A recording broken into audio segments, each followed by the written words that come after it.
Yes, it's going to be great to see everyone play. I know there's obviously a lot to play for. Everything comes down to this last week. So, yeah, make sure your picks are good. Make sure there's no forfeits. Maybe for the first time, Ben, hopefully. I'm hoping so. I'm hoping so. We've got 19 people in the chat right now. Thank you very much for everybody who's tuning in, and I'm hoping that we're going to have more people who are ready in Overstat, ready to go. Obviously, Toast and Mister are going to be kicking off in just 80 seconds here tonight. So if you haven't already, grab yourself a drink. I have opted for a nice bottle of Malbec this evening to watch BLGS and Casto for this POI draft. Are you consuming anything this evening, Gold? I'm having some water. Awesome. Keeping hydrated, it's important. That's it. That's it. All I'm having is water. I just finished eating a curry, so Ooh, fair. You don't want to do anything too heavy on that. No, that's especially definitely not. Tomorrow. Oh, don't remind me. One more week. All right, Liver. Where did Liverport land? They landed at Maud. I had a few wins from Maud actually. All right, I am down to my first one, so we'll be able to do some chat about landing spots after everybody has picked, just so we can sort of compare the landing spots to how people have actually managed to get on over the course of this tournament. 19 seconds until we kick off this first pick.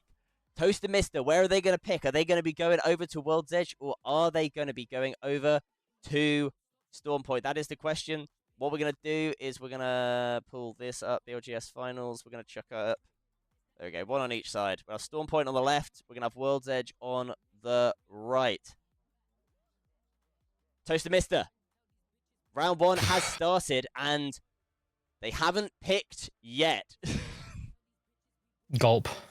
A big gulp. I mean, knowing how Toast and Mister have played, obviously the most winningest team in this tournament, you do have to say that they probably can play from anywhere. But it's going to be big if they are not here to pick, because they are going to miss out on number one pick in this lobby. Yeah, it's a big detriment that they're missing, or like a big kind of disadvantage. However, I actually kind of did mention Toast and Mister. The way they play as a team, I think, will make up for wherever they land. Like their team play is really good, their comms are really good. So I think wherever they land, they're gonna be at an advantage either way. And we do have our first forfeit. It is Toast and Mister of all teams that have missed out. Oh, a West Skyhook coming from Nappy Militants. That's a huge pick from them.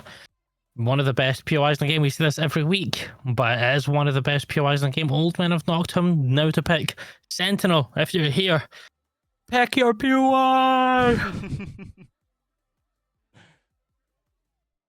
Old Men and Oxton. Obviously, West Skyhook, that is big. I do want to note, actually, the Nappy Militants have done very well, and it has been out of Fragment East. Not really a POI pick that maybe you think of as, in today's day and age, the best pick on this map. But Old Men of Nocturne have gone Barometer. Yeah, Barometer's a good pick. Interesting call. I like that there from the team at Nocturne. They actually, Barometer, surprisingly, has had a surprising amount of wins. Barometer, we can actually see, I'm just going to quickly pull up my little data stats here. So A to Z. Barometer has actually managed to get 3 wins in this tournament so far. That is Peen with 2 of them, and Nappy Militants with 1. As we are having 2 Girls 1 Gibby have picked Siphon. I think that is a great pick for 2 Girls 1 Gibby, and very quickly followed by the Zipline Destroyers of taking Ceto Station. I think Ceto's quite a good pick for Zipline. It was right in the middle of the map. Usually, I've been watching BLGS too while eating my curry.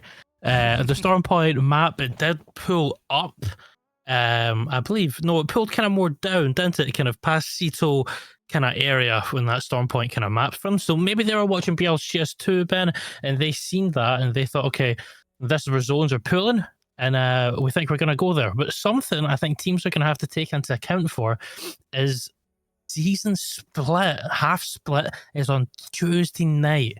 No idea what Respawn are going to push, because they have been pushing these kind of mid-season patches and stuff. Like, it's good for the game, obviously. So who knows? Maybe it might be completely different for us on Wednesday. Well, I've been speaking Peen picking Climatizer on World's Edge and Yukon picking Wall on Stormpoint. What's your opinion on those two picks, Ben? I mean, I think that for Peen, they know that realistically, Toaster Mister have famously liked Thermal Station. Nappy Militants obviously have picked Skyhook West. I think for them, they're probably going fairly safe, and they're going, I'm going to go to a different corner of the map, away from some of those other hard-hitting teams who have positioned themselves at the opposite corners. If, in my opinion, Wall is not the strongest of POIs for Yukon. They have, I believe, I'm just trying to see where they got their win. They actually have got one win on Stormpoint, and that was out of Echo HQ. So we'll have to see how that Wall pick will play, as we are seeing a launch site pick come out of Anti on World's Edge. I have to actually say, launch site has managed to pick up 3 wins in this tournament so far, coming out of Peen, St. Nessie, and the KCL Koalas. So I'd say actually a decent pick, and particularly with 2 pretty weak POIs in Tree and Dome next to them, I'd say that they'd be pretty happy with that pick there from Anti. Yeah, definitely. Launch site, it's not too bad a pick. NIP have been landing there. And not going too well for them so far right now, but maybe it might be completely different for Peen. We also are seeing a Mills from the Liverports, which is really, really good pick from them. One of the best in Stormpoint kind of right now. And then a forfeit from Genexi Orbital. Second forfeit. They're going to really miss out on that. But Too Many Esports, the team that won Losers 2, coming with Lightning Rod. That's where they like to play. Last week I said this in the draft too, but their loot kind of distribution there is really, really good. They've reworked that multiple times. You can, if you watch their POV when they land in Lightning Rod, you can tell that they've definitely practiced over there. So I think Too Many Esports will be really happy with that pick. They have been going Lightning Rod quite a bit. I can imagine, I could be wrong, we're going to see a Blood Wolves going Zeus Station too. They've been going there quite a lot. So maybe there might be some sort of Too Many Esport Blood Wolf fight this week. Absolutely. I've got a few people in chat here. Sentinel saying, who stole my climber, you gremlins? That is Peen, Sentinel. I know that you're going to be having some words with Merc and co after this, I am sure. As the Red Car, is that the Red Cartel? That is indeed. The Red Cartel taking Fisher. We know that the Red Cartel love it over in Fisher. Fisher till we die. Fisher till we die. They're obviously quite well for themselves over there if they've reached finals, so fair play. Play where you're comfortable, not where's good. Where you're comfortable playing. It means you can try to have the best kind of game for finals. You're obviously that top 3 position this week is most important for teams if they are wanting to get in that bracket for the prize pool. 110%. As we are now waiting here for the KCL Koalas to do their pick. The KCL Koalas managing to pick up 1 win over on World's Edge. That was at launch site, a pick that's already been taken by Anti. I believe over on Stormpoint, however, the KCL Koalas weren't able to pick up a win. So for them, forfeiting, I mean, that's already going to be a tough start for them. And with their 1 win POI pick been taken already by Anti, it's going to be a bit of a tough one for the KCL Koalas. As we are seeing a very quick pick coming out of Boinky Bridge, and that is from the launch site over on Stormpoint. Again, a POI that actually has had one of the most winningest win percentages, 4 wins coming out of launch site on Stormpoint. Out of the 39 games that we've played over there, 4 wins coming out. That is from FDR, Gen X Basilisk, Old Men of Noctum, and ZNE, all taking a win out of launch site. And some quick picks also coming in here. FDR taking Thermal, and Gen X taking Stacks, and St. Nessie taking Pylon. Yeah, Pylon is a really good pick for St. Nessie. They've picked, there I think last week too, and I think they played pretty well to obviously make it here today. Yeah, launch site, as you're saying, from Bonky Bridge, I think the reason for that kind of strong POY place is because, though, you have spiders, you have dogs, and the loot there in general is really, really, really good.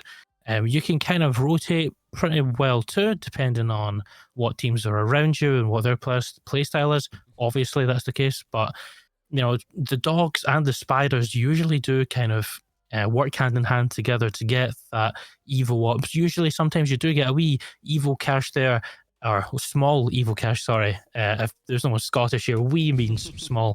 And yeah, Abertay alpacas, though, come with checkpoint.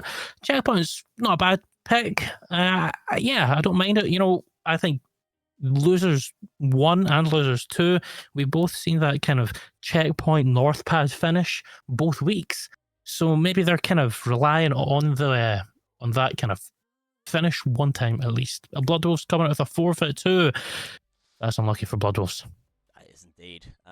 We are going to be seeing, obviously, East Skyhook going over to Toaster Mister. That is going to be a tough top side of the map. You've currently got Peen over at Climber, Toaster Mister at East Skyhook, and the Nappy Militants at West Skyhook. Toaster Mister obviously pissed off that they missed out and forfeited their first pick and have gone, you know what, we're going to take West Skyhook away from Nappy Militants. And that is a bold first pick, considering there are so many other POIs open on Stormpoint. Interesting play there from Toaster Mister, as we are seeing the Nappy Militants take North Pad. And I had to say, Nappy Militants, I think, have got 2 of the best POIs. The issue is, I already know for a fact that Peen are going to land Ferrari and contest them. Yeah, Nappy Militants, though, in our last match point finals, they were under the name Copioid Abusers. They had a different, completely different team. But their, one member is still part of both. And I'm going to tell you, both teams have been a force to be reckoned with. Copioid Abusers back in another tournament that you missed, Ben. They slayed the lobby. Them and Kaizen ruled the lobby game after game and ended up winning overall on match point finals. So Nappy Militants are going to have that advantage that they won the previous tourney. Going into this, they're going to be really confident. And even if it is with a different team, they know they can win this if they just pick the right picks and play well. I guess you can say that for any team, but Nappy Militants are a force that I would keep an eye on. Cenote Cave coming from 2 Girls 1 Gibby, and Zipline Destroyers coming with a Monument over on World's Edge. Monument's not a bad pick again, and in the middle of the map, both picks again. I think this was something we picked up on last week or the week before, that Zipline Destroyers like to go in that middle of the map just for the rotates, maybe, possibly. I have had a message in chat. Apparently, it wouldn't let me choose, says Sentinel. So Old Men of Noctum have had a bug out from Overstat. Okay. Sentinel, to message me, and I'll get a... Just quickly, message Golds right now, and he'll get a POI put in for you now. Yes. Sentinel, send it over. Send it over to Golds. He's in charge. He's in the back end right now. I will continue on, as we are seeing Liver Sports. Taking a Harvester pick, I think Harvester is a great POI pick. We've seen 2 wins here out of both Genix, Basilisk, and Orbital. So I think Harvester are a really good POI pick from Liver Sports. Hi, when it's over, can you claim Bean for us? Chico. Yeah. That's yeah. Can we claim Bean for Toaster Mister? Yep. Yep. Yeah, absolutely no problem, mate. G Dub says, did anybody get Tilted Towers yet? Nobody has picked Tilted. What the hell? We have got some Zoo Station being taken by Anti. They are going to be up next to the 2-minute esports. So that's going to be a good little bit of a fight, potentially taking place early on there between the 2-minute and the Anti team. Down Beast has finally been taken by Gen X Orbital. That's a massive pick. Reason why that is a massive pick is, out of all the POIs, Down Beast is actually one of your most winning POIs, with 5 wins out of 39 games, coming from 2 from Toaster Mister, 2 from Gen X Manticore, and 1 from Zimmer Frame. I think that's a great POI pick for Gen X Orbital. We have got 2-minute esports now. Obviously, they picked Lightning Rod over on Stormpoint. They're now going to be looking at their World's Edge pick. 2 Minute Esports obviously doing well last week and managing to get 2 wins, I believe, in the overall tournament out of Maud. And then once again, they have picked Maud. I'm actually very pleased for 2 Minute Esports in that they've got both of the POIs that not only they're comfortable with, but they've actually got wins out of in this tournament. That's great to see for 2 Minute Esports, especially off the back of a very good Losers 2 bracket. Over now onto the Dogs of Hell, one of our teams that did unfortunately forfeit round 1. Let's hope that doesn't happen again. Yeah, hopefully everything has been updated now. For all the teams wondering that were DMing me, everything should be picked. Bean for Tosta Mist, obviously. Staging going to the Old Men of Noctum. Gen X Orbital, all that I need to know is your World's Edge pick, and I'll get that in right now for you, so don't worry. But yeah, everything looks good so far. I think Dogs of Hell are going to be forfeiting again. Sad to see. It's going to be a tough tournament for the Dogs of Hell with a double forfeit happening. So tough one. But the Red Cartel, obviously they picked Fisher over on World's Edge. I believe that the Red Cartel do like a little bit of Pylon. That has been taken. So instead they've opted for Cascades. Yeah, Cascades. I don't think we've seen them up that kind of part of the map yet starting. We've either seen them, I think, in Pylon or Launch Site. So, yeah, maybe they're trying to, as I say, play a little bit more confident to what they know how to play when it's finals. Yeah, I understand why they wouldn't go for Devastated Coast with the likes of Peen there and Bunky Bridge and Sinesi. Yeah, Cascades looks quite free right now, so not a bad pick for them overall. 100%. So, Cascades pick, I do have to say, Cascades, we've actually had 3 wins out of Cascades. They've come from Angerfreud and 2 from ZNE. I know that we have got a couple of the ZNE members in chat this evening, so they did actually get 2 wins out of Cascades. As we are seeing the next picks coming out, there's some very quick ones. KCL Koalas, obviously they missed out on round 1. KCL Koalas, if you're in chat, message goals, what you're wanting over on Storm Point, because you have picked Countdown. Countdown having got only 1 win in this tournament so far, and that came from Yukon. In the meantime, Boinky Bridge taking Overlook. No wins out of Overlook in this tournament so far. Command Center going the way of FDR. FDR, I believe, actually having won from there before, if I am correct. They did. They actually have got a win out of there. So FDR are going to be pretty happy, I believe, with that pick from Command Center. Yeah. Next up, you're up. Keep going. We're on this train. Gen X Orbital picking Frank East in my DMs. Gonna be this is gonna be an insane final lobby. I think over the last few weeks, obviously we've had quite a lot of forfeits. I think the only team right now that has kind of forfeited is Dogs of Hell. So when you see all these POIs down in front of you, you're like, wow, where do you actually go that's going to be safe for a rotate? However, FDR, I think you're right. Command Center, then Jurassic from Genexic Basilisk. That's a really good pick. I like Jurassic. Mirage à Trois by Sinesi. Not sure if I like that pick. I'm not a Mirage à Trois kind of person. I would pick Epicenter personally. Aperture Alpacas picking Geyser and Bloodwolves picking Coastal Cap just back in time, but they didn't pick Zoo Station, what I said they would pick. I'll tell you what, Coastal Camp, the old Bloodwolves used to pick in their University League.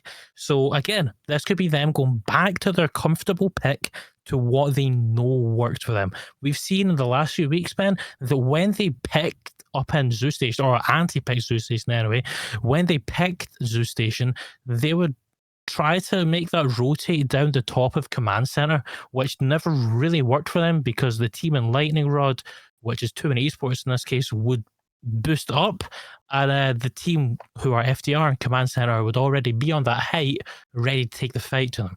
So that rotate never really kind of worked for Bloodwolves. I think Coastal Camp is something they're much more used to and much more... It's going to be more in their play style. So I like that from Bloodwolves.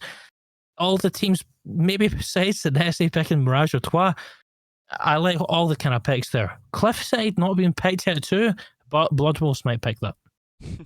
You never know. Cliffside. To be honest, I'd say that Stormcatcher is probably where the Blood Wolves are going to look to go, or KCL Koalas, any of those teams.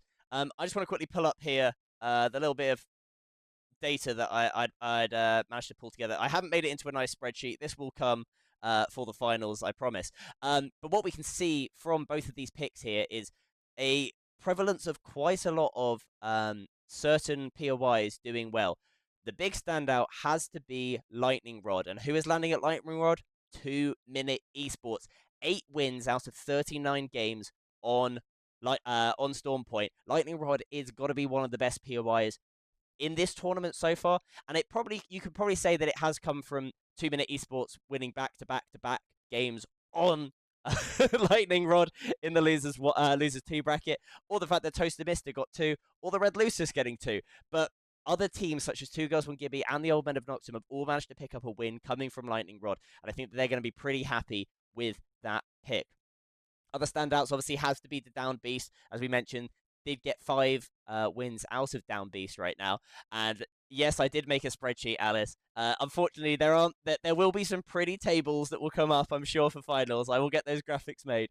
But Down Beast doing well, Cascades with a few wins, and Barometer also taking a few. As we move over on to World's Edge, as I'm going to swap it over to the other side, we do see 3 wins coming from Thermal, 3 wins also from Launch Site, but it's actually Frag East, as you can see, and it's Nappy Militants that have taken up the bulk of these wins, actually coming out with 6 wins from Frag East. Obviously, we played a few less games because we did have a week on E-District that didn't quite go as planned, but we don't remind me. Don't remind you, we're not going to. But yeah, 6 wins out of 33 on Frag East, and I think that Gen X Orbital are going to be pretty happy with that pick if they're able to play it the same way that both Gen X Manticore and the Nappy Militants were able to do in the group stages. Yeah, something though that's interesting is, as you say, they've picked West Skyhook. That's really different to Frag East. Yeah, that's a whole different kind of playstyle. You know, I don't know about yourself, Ben, but zones, in my own experience from World's Edge, tend to pull up top northwest, kind of in that West Skyhook region a lot. So from Frag, you always have to rotate in to try to fight. So will they be more used to playing zone, or will they be more used to playing edge? And I think it's clear from what the statistics, as you say, are, they're more used to playing edge. I'm really curious to see how Nappy Militants are going to change their playstyle this week to play into that main hard zone. Like, this is hard zone if zone goes up there. If zone's going to pull more over to dome and statics and those finishes that you see 9 times out of 10, or that 1 in 100 launch site zone, then you really are going to be saying, well, you're going to have to run for your life. And the people like KCL Koalas, the Red Cartel, and Sinesi are going to be all behind that Nappy Militants. They're running into them. I'm sorry to say, but they are dead. DEAD, dead. This is what they live on, and they thrive doing this. So unless Zone goes and KCL Koalas, etc.'s favor, then they're going to be in quite a sticky situation. Looking in front of them too, over in staging, you have Old Men of Noctum. So if they're trying to run away from Nappy Militants, you have the Demons of Luxor in charge, going to just be sitting in staging, waiting for them. Not on the receiving end you'd want to be at, definitely. But who knows, maybe Yukon from Tree might be able to come in and sweep up. 100%. You should just be getting a message from Skolder right now. He missed his POI, but you should be getting that. But I think that, yeah, it's going to be an interesting fight. I think that this top left-hand side of the map is going to be kind of chaotic. We are going to be having Tosta Mister, Nappy Militants, KCL Koalas, and the Red Cartel all playing here up in this top northwest of the map. And I think that knowing how Toaster Mister have been looking to play the game so far with their aggressive playstyle, they're going to push up onto the Nappy Militants. They're not going to be afraid, even though the Nappy Militants are a good team, as are the Koalas, and of course, just a bit further away, the Red Cartel. But I think that for me, overall, actually, I'd have to say that I'm pretty happy for the 2 Minute Esports in terms of that they both got their picks that they're really comfortable with. It's going to be interesting to see how they play out of it. And with the Gen X Basilisk nearby, a team which only finished well, they finished 7th in Losers 2. So they're not necessarily one of the favorites, as it were. It'll be interesting to see whether the 2 Minute Esports tries to get a bit aggressive on it, as they did, as you can probably quite rightly remember, in the Losers 2 bracket. They kept on pushing up onto that poor team in stacks and finishing them off rather quickly. That's it. That's it's just a game, you know. It's just the game. I think who was that? I think it was ATC. It could have been. I think it was ATC. Yeah, they had a bit of a tough day out in the park. But I think for going into this finals, I think that there's a really good range of picks. I'm also very interested to see that Peen, although they were chatting very big game in the general chat, talking about how if anybody goes Northpad, we will drop Ferrari. They went to the other side of the map, dropped down at Echo HQ. Yeah, Peanut been talking the talk every week, Ben. And to be fair though, some weeks they have been delivering, so I'm not gonna doubt them anymore. At the start, I did have a bit of doubt. However, Merrick has showed that the team has their strengths. However, maybe you shouldn't say this because other teams might hear. I know, but you've said it anyway, Merrick, in the general chat. You don't have your M and K this week. You know, Peen are down in he's playing roller. He's not used to roller, so maybe that's the reason for the change of places. So they're not going to be kind of W keying into the lobby into teams. They're going to try to kind of play more tactically, you know, because he's not used to that. And I know they might have something else that they're not really. They've DM'd me about something else. So, yeah, Peen could be at a disadvantage this week, but with the change of places they're landing, it might do them some good. 100%. I think, just looking at some of the other teams, if there are any which for me are standing out, I think considering the FDR picked in 16th place, the fact that they managed to get Thermal and Command Center, I think for them is actually really good. And I think that actually they should be pretty happy with that, particularly considering they got a win from Command Center over in, I believe, the group stages. And I don't think they got any wins. They got win from Mirage over, actually. Mirage and East Skyhook, they managed to get wins on World's Edge. So it shows that they are flexible when it comes to the World's Edge picks. And I think that Thermal is a decent landing spot. They've got a couple decent teams around them with the Old Men of Nocturne and Yukon, but I'd be interested to see how FDR do come Wednesday night. Yeah, I think there's a lot of teams, as you say, that I'm looking forward to seeing. In my opinion, Liverports. You know, they have a passion for this game and this kind of esports scene for Apex that is nice to see from a team. You know, it's refreshing to see they're not getting disheartened when some weeks they might have gotten rolled. They always kind of bounce back. And that's why I'm really happy to see them in the finals this week, because it kind of goes to show the kind of continuous, what's the word? You know what I mean. You know what I mean. I know. I think we all know what you mean there, girls. Yeah. I think it's going to be really good. I would like to say thank you to everybody who has tuned in this evening for the POI draft. Finals are going to be streamed live on the Caledonia Esports channel, 7 p.m. on Wednesday. Be sure to check them out. I am going to just give a shout out quickly in the chat. Is it just Caledonia _Esports? Is it on Twitch? Yes, Caledonia _Esports. But also, Convergent are doing their Xmas night too. So remember that, everyone. Absolutely, yes. I think it's called The Nightmare Before Christmas, where you have to be Revenant. You got to have a Revenant on your team. Yes, Convergent, obviously the org that I am part of. We're going to be doing a random royale on Saturday. ! Christmas or Xmas in the chat if you want to go to the Twitter post. You just have to go into the Convergent Discord and sign up under the events tab. But I'd like to say a massive thank you to the one and only Golds for tuning in this evening. We are going to be bouncing on straight back to the BLGS, so please don't leave. I know that I am now however minutes behind, but we are going to be going straight back in with the with the BLGS. So watch party is here. Stay live. Golds, are you going to be sticking around or are you going to be heading off? I'm going to be going because my ranked team have asked me to play ranked. So, yes, thank you, Ben. I wanted to actually just say, while this is the last draft, thank you for coming and casting over the last 7 weeks or however long I've squeezed out of you. So, thank you. Really does mean a lot. Obviously, the teams too taking part means a lot. You'll get the spiel on Wednesday, however. So, yes, have fun watching the watch party, and I will leave you to it. Thank you so much, my friend. I will catch you soon. Yes.